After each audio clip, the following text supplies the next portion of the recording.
शदीद गर्मी पड़ रही है और इस गर्मी के जो असरात हैं हमें जा बजा नज़र आते हैं और जंगल भी इससे बहुत हद तक मुतासिर हो रहा है। लेकिन गर्मी के साथ साथ बहुत सारी जगहों पे ऐसे मामला भी हमें देखने को मिले हैं कि जहाँ से लगता है कि ये जो आग है ये मौसम की वजह से नहीं बल्कि इंसानी गफलत या इंसानी शरारत की वजह से आग लगी है।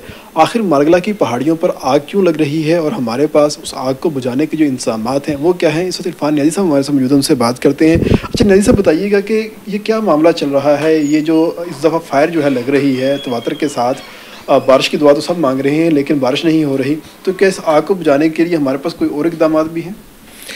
देखिए, पहली बात तो ये है कि ये अप्रैल से लेके तो अगस्त तक जो होता है, जब से मानसून स्टार्ट होता है, ये इसको हम as a fire season observe करते हैं। फायर सीज़न होता है यहाँ पे भी, सूबों के अंदर भी, हर जगह पे नहीं है, क्योंकि गर्मी बढ़ जाती है तो उसमें आग लगने के चांसेस बढ़ जाते हैं।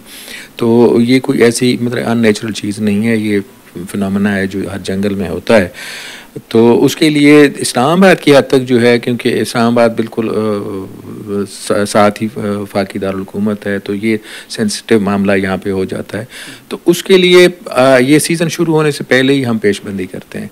पहली बात तो ये है कि आपके शायद नॉलेज में होगा कि जी इस दफ़ा जो है वज़ीर दाखिला साहब ने ख़ुसूसी हिदायत करके यहाँ पे पुलिस की टीमें तैनात की हैं जो उसके अंदर पेट्रोलिंग भी कर रही हैं, ताकि इस तरह के जो एलिमेंट्स होते हैं उनको भी चेक किया जाए, मज़ीद जो है ना विजिटर्स को हादसा से भी बचाया जा सके। उसके अलावा चेयरमैन CDA ने हमें जो है इस दफ़ा 450 बंदे इजाफी दिए हैं जिन्हें हमने डेली वेजेस पे हायर किया है, जो कि इसी पहाड़ के अंदर रहने वाले देहात के लोग हैं। उसका फ़ायदा ये होता है कि क्योंकि वो वहाँ के मकामी हैं, उनको रास्ते पता है कहाँ से जाना है, कहाँ से, ये रोड्स तो हैं नहीं यहाँ पे, वही फायर लाइन्स हैं जो पगडंडियाँ हैं जिन पे होके तो वहाँ हमने जाना होता है। तो उनकी हमने कोई तकरीबन को 38 पिकेट्स बना दी हैं जो लगी हुई होती हैं, और जैसे ही आग लगती है तो उसकी इमीडिएट विसिनिटी में जो 3-4 पिकेट्स होती हैं वो फौरी तौर पे वहाँ पहुँच। अच्छा सर, ये बताइएगा कि इस आग को बुझाने के लिए हमारे पास क्या इक़दामात हैं? क्या हम सिर्फ टहनी के साथ, झाड़ी के साथ ही आग बुझाते हैं, या इसके अलावा हमारे पास कोई जदीद मशीनरी भी है, या कोई हेली का इस्तेमाल करना, या कोई और फायर टेंडर्स का इस्तेमाल करना, फायर ब्रिगेड का इस्तेमाल करना, इस हवाले से कोई हम काम करते हैं?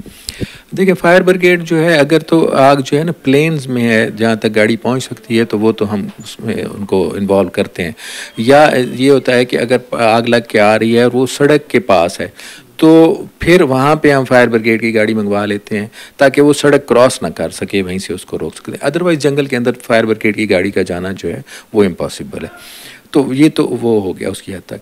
और हेलीज़ जो हैं, हेली को हम उस वक्त इन्वॉल्व करते हैं कि जब आग ऐसी जगह पे हो कि जहाँ पे बिल्कुल वर्टिकल रिज हो, जहाँ पे बंदे खड़े ना हो सकें और उसको बुझाने में मुश्किल पेश आ रही हो, हवा का प्रेशर बहुत ज़्यादा तेज़ हुआ हुआ और आग काबू में ना आ रही हो, तो फिर हम उसमें हेली को इन्वॉल्व करते हैं। अभी तकरीबन जो 2 दिन हमने हेली की खिदमात ली हैं, और उसमें जो है उसमें भी वज़ीर आज़म साहब का जो है वो ख़ुसूसी शुक्रिया है उसमें कि जी उन्होंने जो अपने कैबिनेट डिवीज़न के पूल पे 2 हेलीज़ हैं वो हमें दिए रखे। पाकिस्तान आर्मी ने एक हेली दिया हुआ था जिनसे ये जो पिछले 2-3 दिन पहले जो आग लगी थी, जो बहुत ही शदीद आग थी, उसको काबू करने में हमें उनसे भी मदद मिली। लेकिन एक्चुअल जो होता है वो ऑन ग्राउंड जो हमारे फायर फाइटर्स हैं जो वहाँ पे आग के साथ फिज़िकली जो होते हैं वो लड़ रहे होते हैं, उसको बुझाने की कोशिश कर रहे होते हैं। और ऐसे हालात में कि मैं आपको बताऊं कि जो जंगल की आग है और जो पहाड़ी जंगल की आग है उसमें वो और भी मुश्किल हो जाता है, क्योंकि वहाँ हवा का रुख जो है हर थोड़ी थोड़ी देर बाद तब्दील हो रहा होता है। तो ये भी ऐन मुमकिन है कि एक तरफ से जहाँ से खड़े होकर वो बंदे बुझा रहे हैं हवा का रुख तब्दील हो और आग उन्हीं की तरफ आ जाए। तो फिर भी वो मैं कहता हूँ सलाम है इन लोगों को कि वो अपनी जान ख़तरे में डाल के उस आग को बुझाते हैं और उसको, और झाड़ियाँ से तकरीबन जंगल की आग जो होती है वो झाड़ियों से ही बुझती है क्योंकि वो इजी चीज़ है उसका। लेकिन अभी जो है हम कुछ जो है वो फायर बॉल्स भी यूज़ करते हैं।